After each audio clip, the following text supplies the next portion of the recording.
Buying a whole chicken and breaking it down is a really good way of one, saving money, but two, making sure you get the cuts that you want to get and experimenting around with how you cook chicken. I'll show you how to do that, and then we're going to do a nice little recipe of jerk chicken. So we're going to break it down into Marylands and the Crown for the cooking that we're going to do today. So make a little nick just on the inside of each thigh, just to expose that skin. If you put some pressure on the legs, they'll pop out.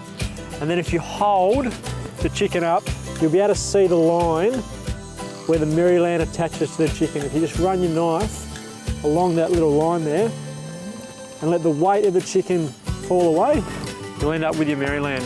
What you're left with is what we refer to as the crown of the chicken.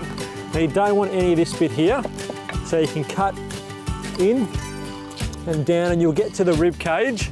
If you just push your knife through one of the joints in the rib cage, and you're left with the crown of the chicken. So now we'll break it into two separate bags.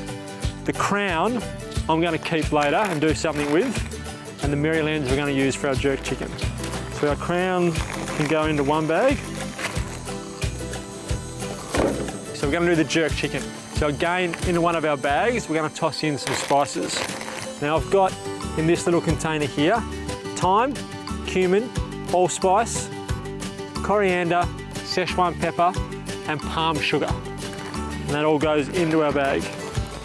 Then I'm going to cut a lime in half and use the whole juice of a lime. The acid in the lime juice is going to help to tenderise that. A couple of cloves of garlic go in the bag. A couple of shallots diced in the bag.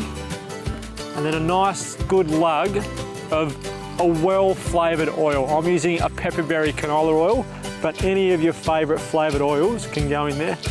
A nice pinch of salt. And then our Marylands.